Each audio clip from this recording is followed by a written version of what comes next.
সকালে বেলায় চলে আসছে আম্মু হচ্ছে ডাউলের বড়া তুলবে তার জন্য, আর সাথে রয়েছে গরম গরম ভাত। আমাদের বাড়িতে যেহেতু প্রতিদিন সকালে রান্না করা হয়, এই জন্য প্রতিদিন সকালে সবজি রান্না করা হয় না, কখনো কখনো ভর্তা ভাত খাওয়া হয়, কখনো দেখা যাচ্ছে ডাল সাথে ভর্তা। সকালবেলায় আম্মু অন্যান্য কাজ করতেছে আর ইয়ানি ভাত চড়াই দিয়ে ওখানে হচ্ছে ডাল বাটতেছে। আম্মু আমারে বললো যে শুধু বড়া ভাজিতে তো ভাত খাওয়া যাবে না, সাথে একটু আলু ভর্তা কর। আমি আবার আলুগুলো ছিলে ভাতের ভেতরে দিয়ে দিয়েছি। মানে সকালবেলায় কি হয়, গ্রামের বাড়িতে প্রচুর পরিমাণে কাজকর্ম থাকে, এজন্য আম্মুকে আমারও সাহায্য করতে হয় মাঝে মধ্যে।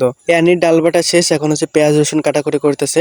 ও সকালে ঘুম থেকে উঠে টিউশনিতে যায়, টিউশনের থেকে এসে স্কুলে যাবে, তার আগে এই ধরনের কাজকর্মগুলো করে একেবারে সকালের খাবার খেয়ে তারপর স্কুলে চলে যায়। তো ইয়ানি দেখো এখানে ডালটা ভালো করে মেখে দিচ্ছে, এখানে লবণ হলুদ যে মশলাপাতি দেওয়া দরকার সবগুলো কিন্তু দিচ্ছে। তারপরে আম্মু বড়াটা ভাজা শুরু করে দিয়েছে। ডাউলের এই বড়াটা আমার এত বেশি পরিমাণে পছন্দ, তবে গরম গরম হইতে হবে, পরবর্তীতে ওই যে নরম হয়ে গেলে ঠান্ডা হয়ে গেলে একেবারেই ভালো লাগে না। আমি ওটা খাইও না, যখনই খাবো ওই গরম গরম দু এক পিস শুধু শুধু বা হচ্ছে ভাতের সাথে খেয়ে ফেলবো। প্রতিটা দিন আব্বু কখনো ঠান্ডা ভাত খায় না সকালে, এই জন্য প্রতিদিন গরম রান্না করতে হয়। এখন আমি বোন দাদি সবাই মিলে সাহায্য করি সকালে। এখন অনেকে ভিডিওটা দেখে বলতে পারে কি মা পোষা আচ্ছা সারাক্ষণ মায়ের কাজ করে বেড়ায়, মায়ের কাজ করে দেওয়া খুব বেশি অপরাধ বলে আমার কাছে মনে হয় না। আমি অলরেডি কয়েকটা কমেন্ট পাইছি এখানে। তো সে যাই হোক, আমরা এখন খাওয়া শুরু করে দিয়েছি। বড়া তো ভাজা শেষ হয়ে গেছে, আর বড়া ভাজা শেষ হলে খাবো না তার কোনো কথা আছে নাকি? যাই হোক, আমাদের কিন্তু বড়া ভাজা শেষ হয়ে গেছে, ভাত রেডি হয়ে গেছে, সাথে করছিল আলু ভর্তা। তো এটাই ছিল আমাদের সকালের খাবারে।